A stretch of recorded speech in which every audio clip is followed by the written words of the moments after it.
Jubilee hills by election నేపథ్యంలో ఇప్పటికీ ఇంకా మిగిలింది 4 రోజులు మాత్రమే. ఈ 4 రోజుల్లో పార్టీ బలాలు, బలగాలు మొత్తం కూడా అన్ని పార్టీలు కలిపి నియోజకవర్గాన్ని చుట్టేస్తున్నాయని చెప్పుకోవచ్చు. మెయిన్‌గా చూసుకుంటే కొన్ని అధికార పార్టీకి సర్వేలు అనుకూలంగా వస్తున్నాయి. కొన్ని ప్రతిపక్షాలకు అనుకూలంగా వస్తున్నాయి. నిజంగా గ్రౌండ్ లెవెల్‌లో ఏముంది అనే అంశంపై బీఆర్కే న్యూస్ ఓటర్ నాడి ఎలా ఉంది? ప్రజలు ఎవరి పక్షాన ఉన్నారు? అనే అంశంపై ఈరోజు ప్రజా అభిప్రాయం తెలుసుకోవడానికి జూబ్లీ హిల్స్‌లో పర్యటన చేస్తుంది. దానిలో భాగంగానే ఓటర్ నాడి ఏ విధంగా ఉన్నది తెలుసుకునే ప్రయత్నం చేద్దాం. జూబ్లీ హిల్స్‌కి బై ఎలక్షన్ వచ్చింది. మెయిన్‌గా సమస్యలు ఏమున్నాయి? ఏ పార్టీ గెలిస్తే బాగుంటుంది? వాస్తవమే 10 సంవత్సరాలు బీఆర్ఎస్ పార్టీ పరిపాలించింది. వాళ్ళ మాజీ మంత్రులు వాళ్ళందరూ కూడా చెప్తున్నారు అభివృద్ధి మేము చాలా చేశామని. అభివృద్ధితో పాటు మీరు చేసిన స్కాములు కూడా బయట పెట్టాలి కదా. స్కాముల గురించి మర్చిపోతున్నారు. గొర్రెల స్కాము, కాళేశ్వరం స్కాము, లక్షల కోట్ల స్కాములు చేశారు. అది కూడా ప్రజలకి తెలిసేటట్టు చేయాలా. రెండు, ఇప్పుడు ఏదైతే మీరు అభ్యర్థిగా మీరు ప్రకటించారో, భర్త కష్టకాలంలో ఉన్నప్పుడు భార్య ఎక్కడుంది? భార్య లండన్లో ఉంది. అంటే భర్తకే సేవ చేయలేని మహిళ రేపు జూబ్లీ హిల్స్ ప్రజానీకానికి సేవ చేస్తానంటే ఏ విధంగా జూబ్లీ హిల్స్ ప్రజలు నమ్మాలి? దయచేసి అర్థం చేసుకోండి. అంటే వాటాలకో డబ్బులు పంచుకోవడానికో లండన్ నుంచి వచ్చిన మహిళ రేపు సామాన్య ప్రజానీకానికి సేవ చేస్తానంటే ఎలా నమ్మాలి? వాళ్ళ అధిష్టానం కూడా ఏ విధంగా మీరు సీటు కేటాయించారో ఆ సానుభూతి అనేది ఎలా వస్తుందో చెప్పండి. 2 ఏళ్ల తరబడి తండ్రి కొడుకులు ఇద్దరు కూడా 24 గంటలు ప్రజల పట్ల శ్రమిస్తూ కార్యాలయాలు తెరిచి వాళ్ళ సేవ చేస్తుంటే ఆ సేవను దుష్ప్రచారం చేస్తూ రౌడీలను మాట్లాడడం ఎంతవరకు సబబు? రౌడీ అనే పదానికి అర్థం తెలుసా? కనీసం చట్టంలో ఏ పదం వాడితే రౌడీలు అంటారో తెలుసా? నువ్వు కానీ మీ బావ కానీ ఎన్ని రౌడీ వేషాలు వేశారో మరి సామాన్య ప్రజానికే తెలవకుండా పోయిందా? 10 సంవత్సరాలు మీరు చేసింది దోపిడీ తప్ప ఎక్కడ కూడా అభివృద్ధి అనేది కనబడతల్లా. దాని పర్యవసానం కదా మిమ్మల్ని కట్టకట్టి ఇంట్లో పెట్టారు. మీ ఇంటి ఆడపడిచే చెప్తుంది నా వాటా కింద 1,00,000 కోట్లు నాకు ఇచ్చేమని. అంటే ఏ విధంగా దోచుకు తిన్నారు ఈ రాష్ట్రాన్ని. ఇంతకన్నా నిదర్శనం ప్రజలకు ఏం కావాలా? మా ఒక్క విన్నపం ఏంటంటే ఈ తరుణంలో రేవంత్ రెడ్డి గారు బీసీలకి 42% రిజర్వేషన్ తెచ్చారు. 42% రిజర్వేషన్ ప్రకటించిన వెంటనే వచ్చిన మొట్టమొదటి ఎలక్షను జూబ్లీ హిల్స్ నియోజకవర్గం ఎన్నిక. దాంట్లో ఆ మాట నిలబెట్టుకునే సాక్షిగా బీసీ అభ్యర్థిని ప్రకటించడం అనేది గొప్ప విషయం. దాన్ని మనం అందరం కూడా ఆస్వాదించాలి, స్వాగతించాలి. నవీన్ యాదవ్ని అత్యధిక మెజార్టీతో గెలిపించవలసిందిగా ప్రార్థిస్తున్నాం. ఇప్పుడు జూబ్లీ హిల్స్లో బై ఎలక్షన్ వచ్చింది. బీఆర్ఎస్ పార్టీ నుంచేమో మాగంటి గోపీనాథ్ భార్య పోటీ చేస్తుంది. కాంగ్రెస్ పార్టీ నుంచి నవీన్ యాదవ్ పోటీ చేస్తున్నాడు. బీజేపీ నుంచి లంకాల దీపక్ రెడ్డి పోటీ చేస్తున్నాడు. ఎవరు గెలిస్తే బాగుంటుంది? బీఆర్ఎస్ పార్టీ 10 ఏళ్ల పాటు అధికారంలో ఉంది. ఎలాంటి వర్కులు చేసింది? మీకు ఏ వర్క్ చేయలేదండి. అంత దుర్మార్గం, దౌర్జన్యం, రౌడీయిజం ఏం చేయలే. మేము చిత్రపూర్లో 100 రూపాయలు అప్పుడు పనిచేసామండి సినిమాల్లో. అయితే మూడు సార్లు అపార్ట్మెంట్ ఇచ్చాడు ఆఫీస్ కాడికి రమ్మని. ఆఫీస్ కాడికి వెళ్ళాం. ఆఫీస్ కాడికి వచ్చాక లోపల దాక్కుని మమ్మల్ని 3 సార్లు అరెస్ట్ చేపించి బంజారా నుంచి పంపించాడు. అంత దుర్మార్గుడు, మాకు అంత అన్యాయం చేశాడండి. రమ్మని అపార్ట్మెంట్ ఇచ్చాడు జూబ్లీ హిల్స్ కోసం మాట్లాడతానని. రమ్మని మమ్మల్ని 3 సార్లు అరెస్ట్ చేపించి బంజారా నుంచి పంపించాడండి. అప్పుడు వేరే వాళ్ళు మళ్ళీ మమ్మల్ని ఇడిపించి తీసుకొచ్చారు. ఆడంత దుర్మార్గుడు, మాకు అంత అన్యాయం, అంత దుర్మార్గం చేస్తున్నాడు. 1000 కోట్లు ఆడి కూడా దాంట్లో చిత్రపూర్లో వాడి కూడా ఓటం ఉంది. చిత్రపూర్ కాలనీలో ఎందుకుంటుంది? అప్పట్లో రాజకీయాలు ఉన్నాడు కదా అప్పట్లో. అనిల్ అనే దొంగనా కొడుకు ఆడి ఒకటి అప్పట్లో సినిమా వాళ్ళు మాదే.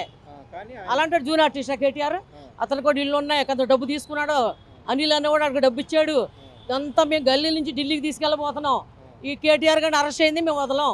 అంత దుర్మార్గు దౌర్జన్యం. ఒక జూబ్లీ హిల్స్ ప్రజలకు చెప్తున్నాను, ఆడంత దుర్మార్గుడు ఎవడో లేడు. మా నవీన్ బాబుని గెలిపించుకుంటే అందరూ బాగుపడతారు, పిల్లల జీవితాలు బాగుపడతాయి, అందరి జీవితాలు బాగుపడతాయి. మా జీవితాలు నాశనం అయిపోయినండి. 100 రూపాయల పని పనిచేసి మేము వచ్చి గత 30 ఏళ్ళు ఈ జూబ్లీ హిల్స్కి వచ్చాము, ఇక్కడే బతికాము. మాకు ఈ ఫ్యామిలీ మమ్మల్ని ఆదుకుంది. నవీన్ అన్న కానీ, వెంకట అన్న కానీ, మా శ్రీశైలం అన్న కానీ మంచి వ్యక్తులు. జూబ్లీ హిల్స్ బై ఎలక్షన్లో ఎందుకు మనము కాంగ్రెస్ పార్టీ అభ్యర్థికి ఓటేయాలనేది ముఖ్యాంశం ఏంటి అంటే, మనకు గత 10 సంవత్సరాల్లో బీఆర్ఎస్ పాలనలో మనం చూసింది ఏంటి అంటే, ఒక మున్సిపల్ మంత్రిగా ఉండి రోడ్లు, గుంటలు ఇవన్నీ కూడా చక్కగా చేసుకోలే మన బీఆర్ఎస్ పార్టీ అధికారంలో ఉండి కూడా. మరి ఆ రోజు ఇచ్చినటువంటి మాట ఏదైతే ఉంటే, మన నియోజకవర్గానికి ఒక కాలేజు ఏర్పాటు చేస్తా అని చెప్పిండు. మన అట్లాంటి చదువు విషయంలో కూడా ఈ జూబ్లీహిల్స్ కాన్స్టిట్యున్సీలో ఏర్పాటు చేయలేదు. మరి ముఖ్యంగా ఒక జూబ్లీహిల్స్ నియోజకవర్గంలో బై ఎలక్షన్స్ మెయిన్ రానికి కారణం ఏంటంటే మన మాజీ ఎమ్మెల్యే గారు చనిపోవడం జరిగింది. ఇప్పుడు ఏమంటారంటే వాళ్ళు బీఆర్ఎస్ పార్టీ వాళ్ళు మాజీ ఎవరైతే క్యాండిడేట్ ఉన్నారో సానుభూతిగా నిలబడితే వాళ్ళకే ఓట్లేయాలి. ఏ విధంగా ఓట్లేస్తారు? ఇంతకుముందుకు ఇది పెద్ద కాన్స్టిట్యున్సీ ఉండే ఖైరతాబాదు. ఆ కాలంలో పీజీఆర్ జనార్దన్ రెడ్డి చనిపోయినప్పుడు అప్పుడు ఎక్కడ పోయింది ఈ సానుభూతి అనేది? ఇప్పుడు అందుగురించే ప్రతి కార్యకర్త టోటల్ రాష్ట్రం ఉన్నటువంటి కార్యకర్తలందరూ కూడా జూబ్లీహిల్స్ కాన్స్టిట్యున్సీకి వచ్చి కష్టపడుతున్నారు. ఇదే నవీన్ యాదవ్ గారిని భారీ మెజారిటీతో గెలిపిస్తారని చెప్పేసి నమ్మకం ఉంది. జూబ్లీహిల్స్ బై ఎలక్షన్ వచ్చినాయి కదా, మెయిన్గా 3 పార్టీలు పోటీలో ఉన్నాయి. ఏ పార్టీకి ఎక్కువ విజయ అవకాశాలు ఉన్నాయి? నియోజకవర్గానికి సంబంధించి బస్తీల్లో ఎలాంటి సమస్యలు ఉన్నాయి దాని గురించి చెప్పండి. ఇప్పుడు 3 పార్టీలలో ప్రధానంగా ఇప్పుడు ఈ ప్రజాప్రభుత్వం ఖచ్చితంగా విన్ అవుతుందన్న. అది నవీన్ అన్న, శ్రీశైలం అన్న వాళ్ళ యొక్క శ్రీశైలం అన్న కానీ నవీన్ అన్న వాళ్ళ యొక్క పబ్లిక్ యొక్క సర్వీస్ని బట్టి ఖచ్చితంగా ఇక్కడ జూబ్లీహిల్స్లో కాంగ్రెస్ పార్టీ జెండా ఎగరబోతుందన్న. మెయిన్గా కొన్ని ప్రతిపక్ష పార్టీలు కూడా ఆరోపిస్తున్నాయి, నవీన్ ఒక రౌడీ షీటరు, నామినేషన్లో కూడా మొత్తం రౌడీ ముఖలే వచ్చినాయి అని కూడా ప్రతిపక్షాలు కూడా ఆరోపిస్తున్నాయి. దాన్ని ఎట్లా చూడొచ్చు?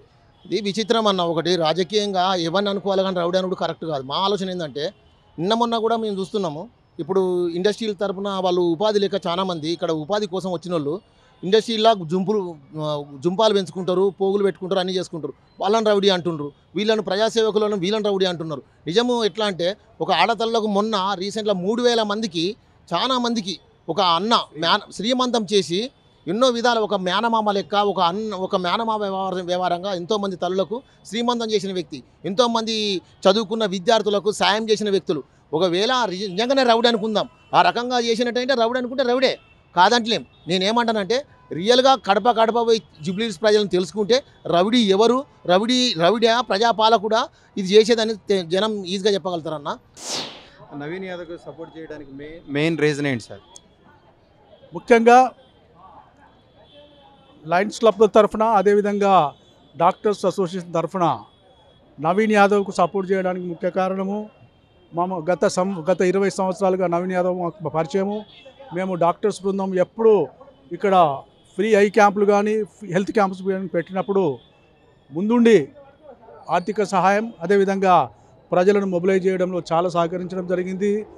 దాని వల్ల మాకు తేలింది ఏంటంటే ఆయన సదుద్దేశం పేదలకు ఏ విధంగా సహాయం చేద్దామనే ఉద్దేశం అనేది గత 20 సంవత్సరాల కిందనే బయటపడింది. దాని ఉద్దేశంతో ఇక్కడ వెంకటగిరి కానీ యూసుఫ్గూడ కానీ జూబ్లీహిల్స్ ప్రాంతంలో ఎక్కడ క్యాంపులు పెట్టినా, హెల్త్ క్యాంప్స్ కానీ వేరే క్యాంపులు పెట్టినా కానీ మాకు వచ్చి ముందుండి సహకరించింది. కాబట్టి వారి మనసు మాకు తెలుసు, మా మనసు వారికి తెలుసు. కాబట్టి మా స్వచ్ఛంద సంస్థలైన లయన్స్ క్లబ్లో మెంబర్లం అందరము, అదేవిధంగా డాక్టర్స్ అసోసియేషన్ తరఫున కూడా వారికి సంపూర్ణ మద్దతు మేము తెలియజేయడం జరుగుతుంది.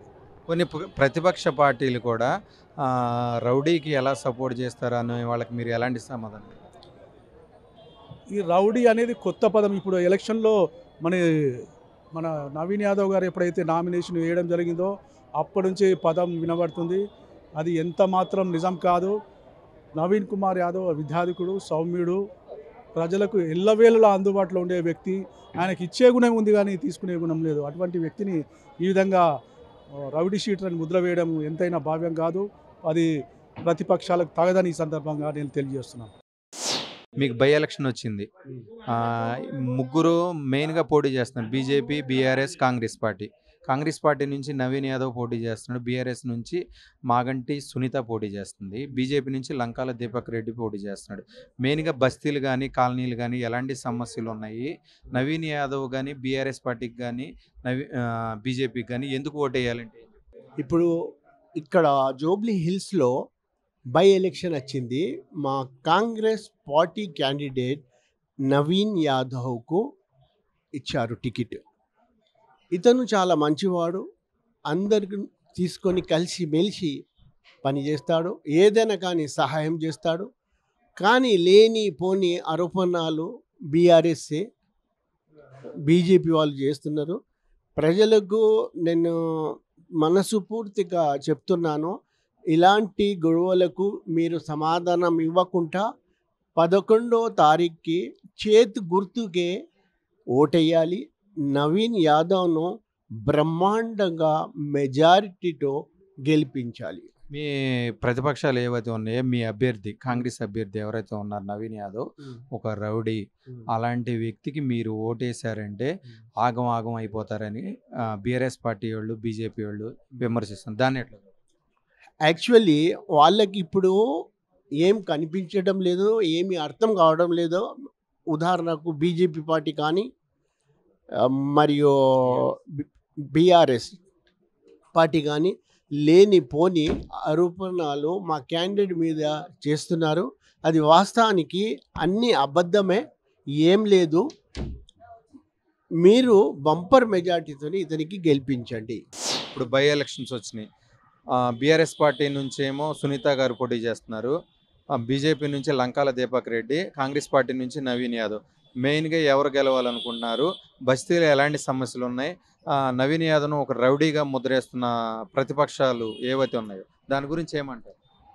అన్న, ఈరోజు జూబ్లీహిల్స్ బై ఎలక్షన్స్లో ఖచ్చితంగా 100% నవీన్ కుమార్ యాదవ్ అన్న గెలుస్తాడు, అఖండ మెజారిటీతో గెలుస్తాడు. ఎందుకు అంటే బస్తీలో ఉన్నటువంటి సమస్యలు 10 ఏళ్ళ కాడ నుంచి చాలా సమస్యలు మిగిలిపోయినాయి.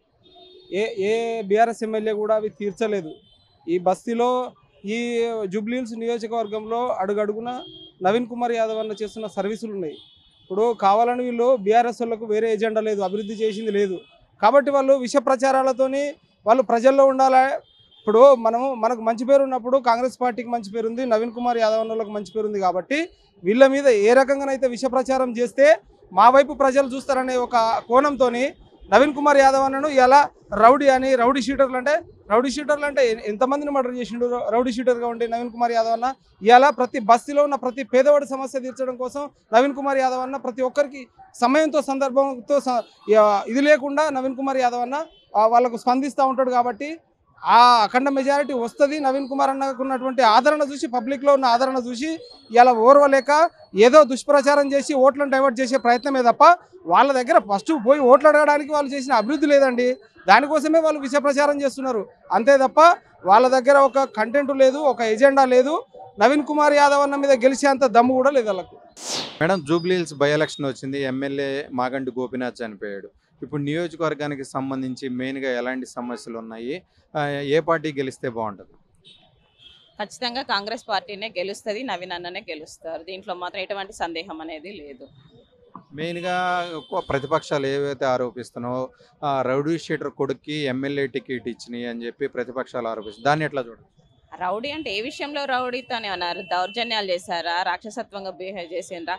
ఆడవాళ్ళ పట్ల ఒక మంచి అభిప్రాయం ఉన్నది నవీన్ అన్నకి. ఏ కుటుంబంలో కష్టం వచ్చినా మా బిడ్డ అనుకుంటూ రిసీవ్ చేసుకుంటున్నాం. మేము ఇప్పుడు ప్రచారంలో తిరుగుతున్నాం కదా, మా ఇంటి బిడ్డ, మా అన్న, మేము ఖచ్చితంగా గెలిపించుకుంటాము అని అంటున్నారు.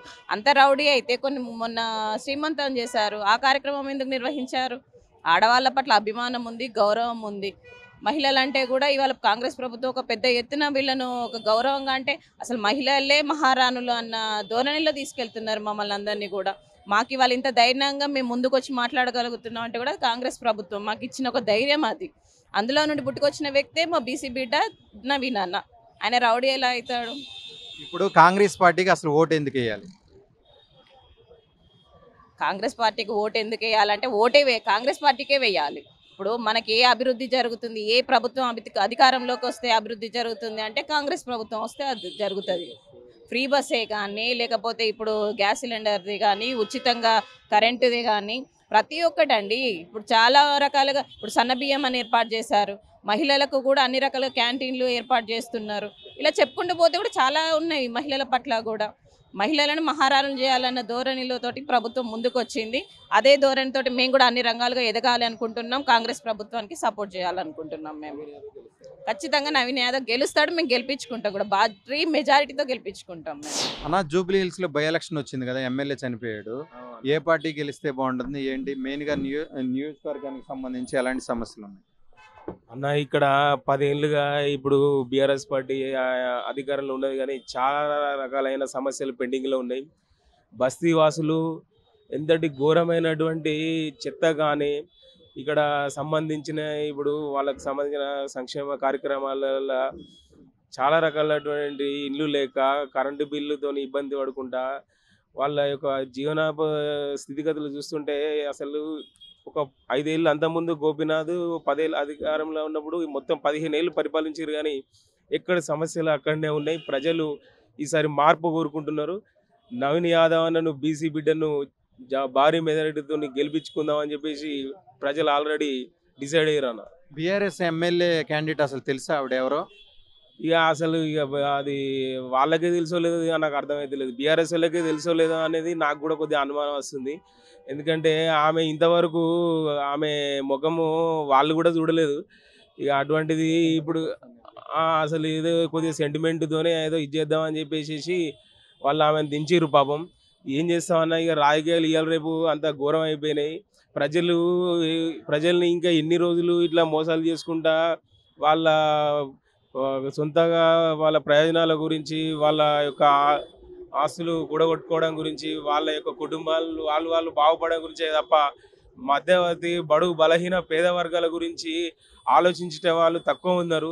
మా నవీన్ అన్న మధ్యవర్తి బడుగు బలహీన వర్గాలకు అన్ని ఈ పార్టీ ఆ పార్టీ అనేది కాకుండా అన్ని వర్గాలకు అనుకూలంగా ఉన్న వ్యక్తి, అందుబాటులో ఉన్న వ్యక్తి నవీన్ ఆదర్ని ఈరోజు పార్టీలకు అతీతంగా గెలిపించుకుంటాం అని చెప్పేసి. మెగాండి గోపీనాథ్ ఇంతకుముందు ఆయన పానం బాగలేకుండే, ఆయనకి బీఆర్ఎస్ వాళ్ళు టికెట్ ఇచ్చినారు. ఎందుకు ఇచ్చినారు? ఏం పని చేయలే. 10, 11, 12 సంవత్సరాలు 15 సంవత్సరాలు పని ఏం పని చేయ. ఇది జూబ్లీస్ అంటే ఒకటి హైఫై ఏరియా.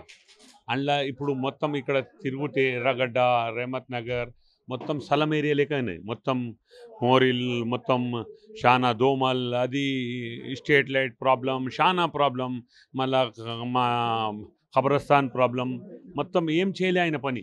మళ్ళా సార్ పని చేయలేకుంటే చచ్చిపోయిండు. ఎలక్షన్ వచ్చింది. ఇప్పుడు ఈ క్యాండిడేట్ మా సీఎం రేవంత్ రెడ్డి గారు ఈ మంచి క్యాండిడేట్కి చూసి ఈ టికెట్ ఇచ్చినారు. నవీన్ యాదవ్ అంటే ప్రతి ఒక్క మనిషి అరే సోషల్ వర్కర్, మంచిగా పనిచేస్తాడు, అందరు ప్రతి ఒక్క సందులో తిరిగితే నవీన్ యాదవ్ గెలుస్తా అని చెప్తున్నారు పెద్ద మనుషులు, సీనియర్ సిటిజన్స్. ఇంతకుముందు కూడా నవీన్ యాదవ్ చాలా పనులు చేసిండు ఆయన ఎమ్మెల్యే లేకుండే. ఇప్పుడు ప్రెజెంట్ ఇప్పుడు ఆయన 3 సంవత్సరాలు ఉన్నాయి. ఆయన గెలిస్తే ఇంకా పని చేస్తాడు. మళ్ళా సీఎం రేవంత్ రెడ్డి చాలా ఫండ్ ఇస్తాడు. గవర్నమెంట్ మంచిగా ఉన్నది, మంచిగా 6 గ్యారంటీలు కూడా మంచిగా చేస్తున్నారు. దానికోసమే చూసి ఈ జూబ్లీస్లా హిందూ, ముస్లిం, సిక్, ఇసాయి భారీ మెజారిటీ తోటి నవీన్ యాదవ్కు గెలిపిస్తారు. ఏ పార్టీ గెలుస్తుంది? మెయిన్గా కాలనీలో ఎలాంటి సమస్యలు ఉన్నాయి? జూబ్లీస్తోనే ఖచ్చితంగా నవీన్ యాదవ్ అని వస్తుంది ఖచ్చితంగా. ఎందుకంటే క్యాండిడేట్ మంచి క్యాండిడేట్, మంచిగా ఉన్నాడు. లోకల్ క్యాండిడేట్ ఉన్నాయి ఖచ్చితంగా. ఆల్రెడీ నవీన్ అన్న గెలిచిపోయినారు, ఖాళీ మెజారిటీ కోసం వెయిటింగ్ ఉంది అంతే. బీఆర్ఎస్ పార్టీ 10 ఏళ్ళు అధికారంలో ఉన్నారు, డెవలప్ చేశాము, మాకు ఓటేయండి అంటున్నారు. దానికి 10 ఏళ్ళలో ఇంకా డెవలప్ అయితే కాలే బీఆర్ఎస్తోని. ఖచ్చితంగా అంటే నవీన్ యాదవ్ అన్న గెలుస్తుంది. ఆల్రెడీ విన్ అయిపోయింది, ఖాళీ మెజారిటీతోని వెయిటింగ్ ఉంది అంతే. జూబ్లీ హిల్స్లో బై ఎలక్షన్ వచ్చింది కదా, ఎమ్మెల్యే చనిపోయాడు. మెయిన్గా కాలనీకి సంబంధించి బస్తీలో ఎలాంటి సమస్యలు ఉన్నాయి? ఎక్కువ బస్తీలో సమస్యలే ఉంటుందన్న. పని చేసే వాళ్ళు దీని మధ్యలో నడుస్తున్నారు. మా సిఎన్ రెడ్డి కార్పొరేటర్ కానీ ఎల్లప్పుడూ అందుబాటులో ఉంటాడు ఆయన. నవీన్ యాదవ్ అన్నకి ఇప్పుడు సీట్ ఇచ్చిన్నారు. ఇప్పుడు మంచిగా పర్ఫార్మెన్స్ నడుస్తున్నది కాంగ్రెస్ది. ఎందుకంటే ఈ కార్పొరేటర్ సిఎన్ రెడ్డికి చూసి ఆడదాకా కొంచెం ఇంప్రెస్ వచ్చినారు. మళ్ళీ దాన్ని చూసి మళ్ళీ రేవంత్ రెడ్డి దాకా వచ్చింది. ఎందుకంటే ముందు టీఆర్ఎస్ గవర్నమెంట్ ఉండే, అప్పుడు సమస్య వేరేది ఉండే. ఇప్పుడు 2 years నుంచి కాంగ్రెస్ ప్రభుత్వం వచ్చింది. రేషన్ కార్డు లేకుండే పబ్లిక్కి, కొంతమందికి రేషన్ కార్డులు వచ్చింది. సన్న బియ్యం నడుస్తుంది. నేను కూడా తీసుకునే వస్తాను. నేను కూడా రేషన్ కార్డు, పాత రేషన్ కార్డు, నాకు వైఎస్ రాజశేఖర రెడ్డి టైపే ఆ మూమెంటే నాకు దొరికింది. ఏ పార్టీ గెలిస్తే బాగుంటుంది? మెయిన్గా సంబంధించి నియోజకవర్గానికి సంబంధించి కూడా ఎలాంటి సమస్యలు ఉన్నాయి? గత 10 ఏళ్లలో మాగంటి గోపీనాథ్ ఏమన్నా వర్క్ చేశాడా కాన్స్టిట్యున్సీకి సంబంధించి? మాగంటి గోపీనాథ్ గారు అయితే పెద్ద వర్క్ ఏం చేయలేదన్న. ఎప్పుడు ఆయన ఇంకా చూసిరు కదా మీరు, లాస్ట్ టైం ఎలక్షన్ అప్పుడు కూడా ఎంత రౌడిజం చేసినాడు. నవీన్ అన్న లోకల్, ఎప్పుడు అందుబాటులో ఉండే వ్యక్తి నవీన్ అన్న. ఎప్పుడు ఎనీ టైం ఏ అర్ధరాత్రి మనకు అవసరం వచ్చి అన్న అంటే తలుపు దారితే బయటకు వచ్చి మాట్లాడతాడు. అంత మంచి వ్యక్తి నవీన్ అన్న. ఖచ్చితంగా నవీన్ అన్న గెలుస్తాడు, నవీన్ అన్ననే గెలవాలి. మాగంటి గోపీనాథ్ ఫ్యాన్సీ ఎమ్మెల్యే అని అంటున్నారు, ఏంటి వాస్తవం? కరెక్ట్ అన్నది, 100% రైట్. ఫ్యాన్సీ ఎమ్మెల్యేని ఆయన. ఆయన ఎప్పుడు ఎక్కడ తిరిగినాడన్నా, ఏ కాన్స్టెన్సీలో ఎక్కడన్నా లోకల్గా తిరిగినానా, ఏ బస్తీకైనా వచ్చి సమస్యలు తెలుసుకున్నాడా? ఏమీ లేదన్నా. ఆయన ఏంటంటే మరి 3 సార్లు గెలిచాడు కదా. 3 సార్లు అంటే 2014లో టీడీపీ విడిపోయినప్పుడు ఆంధ్రలో ఎక్కువ ఉన్నారు కాబట్టి అప్పుడు ఒకసారి గెలిచినాడు. సెకండ్ టైం ఏంటంటే కేటీఆర్ వాళ్ళ ఫేస్ వాల్యూతో ఈయన గెలిచిండు తప్ప ఈయన సొంతంగా ఏం గెలవలేదన్న. ఈయన అసలు పని చేసింది లేదు, తిరిగింది లేదు ఎక్కడ. వాళ్ళ ముఖం చూసి ఈయన ఎమ్మెల్యే అయిండు. ఇప్పుడు ఎమ్మెల్యే అభ్యర్థి బీఆర్ఎస్ పార్టీకి చెందిన సునీత గారు కొంత తెలుసా నియోజకవర్గంలో తిరుగుతున్నారా? ఆమె ఏం తిరుగుతుందన్న, పాపం ఆడాయమని తీసుకొచ్చి బలిపశువుని చేసినారు కేటీఆర్ వాళ్ళు. అసలు ఆమె ఎప్పుడైనా తిరిగిందన్న? ఎప్పుడైనా ఏ రోజైనా బయటకు వచ్చిందా? మీరు చూసారు కదా. మాకన్నా ఎక్కువ మీకు తెలవాలి మీడియాకి. ఏ రోజు ఆమె బయటికి రాలేదు, ఎక్కడా తిరగలేదు. కాకపోతే ఏంటంటే వీళ్ళు సింపతి కోసం ఆమెను సునీతమ్మని తీసుకొచ్చి బలిపశువుని చేసినారు టీఆర్ఎస్ వాళ్ళు.